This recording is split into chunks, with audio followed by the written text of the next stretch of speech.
whatever. Nobody told me to introduce the show. One of us will introduce the show, and I'll introduce the show. Okay.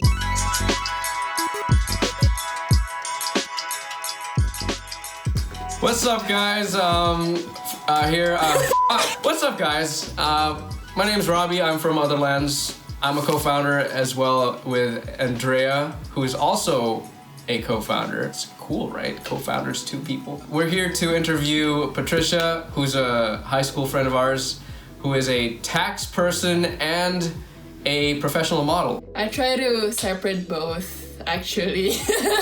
Patricia especially has been putting out some really cool work while at home, and we just wanted to kind of pick her brain as to, like, what her process is behind that, and kind of just show that, like, you know, we don't need to be in a professional photo studio to do anything really to help us be creative. I'll just let Patricia talk about what she's been doing cooped up in her apartment in Jakarta. You know, she's been making some really cool stuff.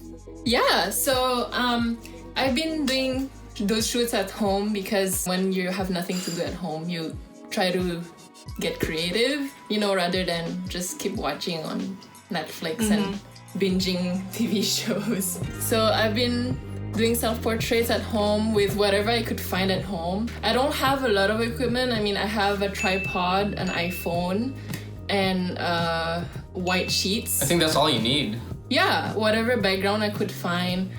For example, other bed sheets with other patterns, or like batik kain also works as a nice backdrop. But anyway, for this one, I focused on making more of a beauty spread kind of photo, and I was playing with lemon and with fruits and colors, which you'll see later. Oh, we already saw it.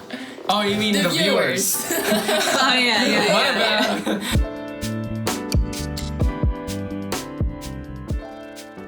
So today I'm gonna make a self-portrait beauty shoot involving fruits. Basically, I usually go find some inspiration either on Pinterest or Instagram. I find whatever I like and I try to use it as a reference. I've never done this before, so let's see how it goes, and I'm gonna show you the process. This is a Laura Lee palette Party Animal, and it's got a lot of vibrant colors in it. I'm gonna try with the yellow. Hopefully it works. Alright, so I changed to a tank top, and we're gonna start the shoot. This is my setup on my bed, and I have my iPhone here, which I will just pose on selfie mode. So the best way is to find natural light during daytime. If you're next to a window, it's perfect because you have the lighting right there. You don't need extra lighting.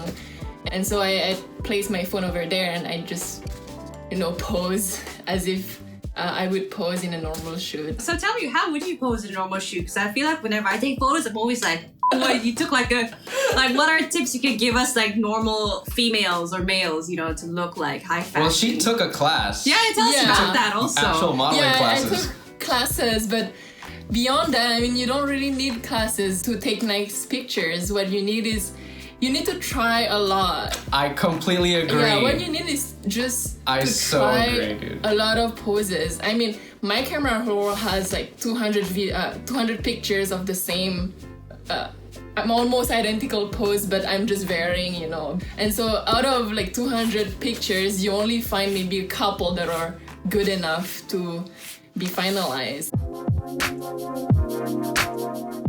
Usually, find an angle, so maybe like 45-degree angle, and then try to smile with your eyes. Look at the camera. Yeah. You know Tyra Banks? She invented Robbie, that word. Yeah, I watched that show. What you do is smile. I watched that show. It means you try to smile with your eyes. With your eyes. Like, okay. Robbie, can I see you smile? Try it, Rob. I don't need to. I'm a photographer. Oh, okay. Posing is more than just a blank face or like nice duck face or like sexy face. It's more about how you can convey a story or like an emotion through a picture, through your face. Kind of like an actor, but Of course, we don't use our voice or movement to portray a message or an emotion, but it's the same ways to learn how to do that. In the class pose, we actually learned how to train like actors. We would put on music and then they would tell us to portray an emotion. They'll just like scream, okay, do sad face, do happy face, frustrated. You just train to do that in front of your mirror. When you pose and you shoot with a photographer or with yourself, you try to bring those same emotions. So when you feel them in your mind, usually you can portray it through your face. So what actually made you get into modeling in the first place? Because as we know, I think Patricia, you started modeling at around high school. What were the next steps from there? How did you develop that? Okay, first, as you know, in Indonesia, there's not a lot of tall girls, and I'm 180. Yeah.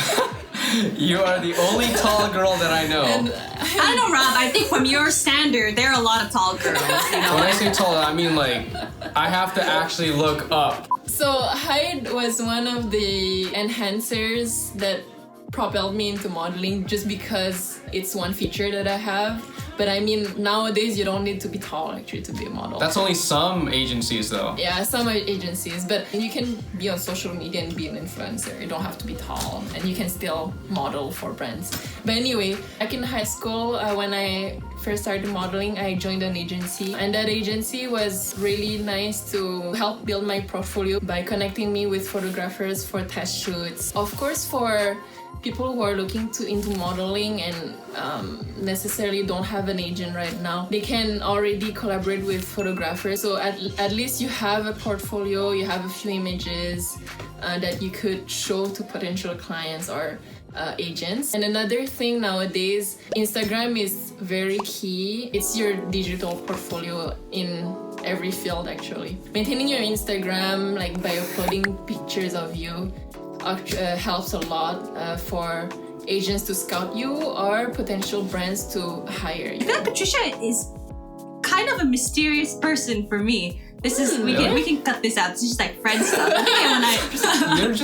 Patricia's just really modest, to be honest. I don't see the mystery, but I feel like she's just down to earth, which is why I feel really lucky to be able to even shoot her at that one time. In between creatives, you have to help your friends out. An opportunity to shoot, I always take it usually because it's an opportunity for me to practice posing as well, let alone it's with friends. And so like, if you can help each other, your friends eventually are your network, and they can eventually lead to more and more opportunities. So you never know where it goes. I don't usually turn down those opportunities. I take them seriously. I don't chase fame. I don't chase popularity. I don't really care about my follower count. I care more about, okay, am I happy about this image that I'm portraying, or am I happy about this process that I went through to create an image?